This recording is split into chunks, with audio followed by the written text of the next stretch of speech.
The words cut through the laughter like glass.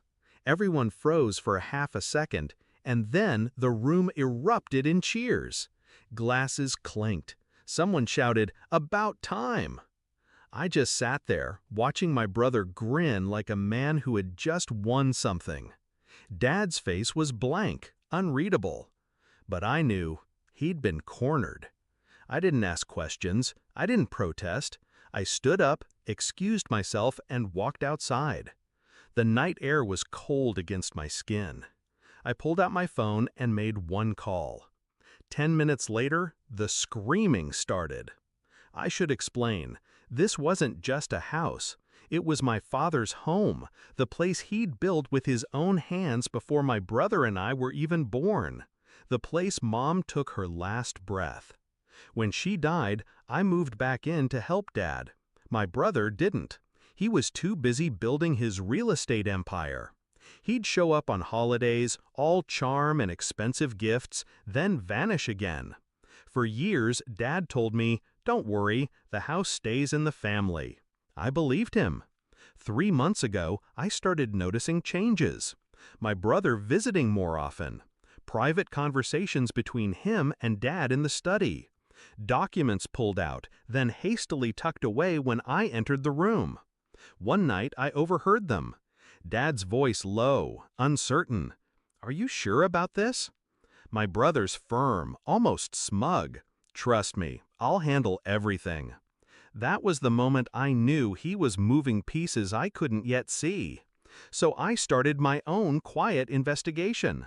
First, I called a friend at the county clerk's office. No sales listing yet, but a quitclaim deed had been drawn up, transferring the house into both my brother's and Dad's names. Equal ownership. It wasn't illegal, but it was a setup, because equal ownership meant either could force a sale. Second, I checked Dad's accounts. Nothing unusual until I noticed a large transfer out 2 weeks earlier. Same day my brother had taken Dad to look at a property. Third, I spoke to Dad, casually, over coffee.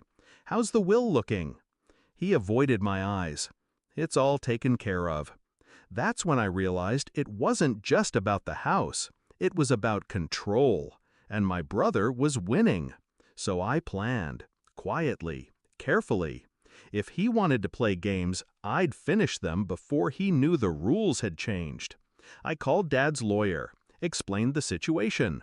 We rewrote the necessary documents, legally, cleanly, so that Dad could revert ownership to himself alone. All he had to do was sign.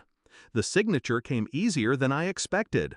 I think, deep down, Dad had been waiting for me to step in. We didn't tell my brother. We didn't need to. We just let him keep thinking he was the smartest man in the room. Which brings us back to Dad's birthday. The dining room was glowing with candlelight, wine flowing, laughter echoing against the old wooden beams. And then my brother stood, glass raised high, and made his announcement. "This house is going up for sale. Dad and I have agreed it's time to move on. Pack your bags, loser," he added, grinning at me. They laughed, cheered, raised their glasses. I smiled, not at him, at the thought of what was about to happen. I stepped outside and called Dad's lawyer. "Do it," I said. 10 minutes later, my brother's phone rang. He answered, and then the screaming started. He stormed outside, face flushed. "What the hell did you do?" I tilted my head. "Me? Nothing. But you might want to check the county records." He was already shaking his head. "It's illegal." "It's binding," I cut in. "Dad signed last month. You're off the title. The house belongs solely to him again." His mouth opened, closed. The perfect salesman suddenly speechless.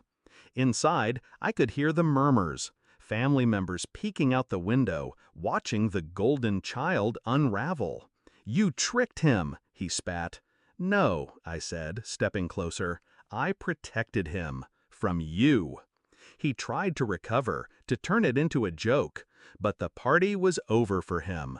No more toasts, no more cheers. only whispers he couldn't quite catch. Dad came outside then, standing beside me. "I changed my mind," he said simply. And that was it. Final.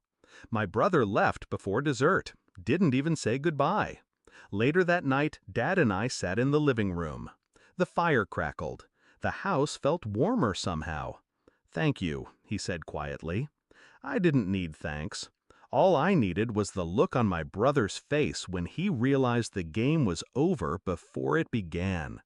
People think revenge is about striking back hard and fast. It's not. It's about patience, about letting someone believe they've already won, right up until the moment they lose everything. And that night, as the laughter returned to the house, I knew one thing for certain. You don't get to throw me out of my own family's home, not while I'm still here to answer the door.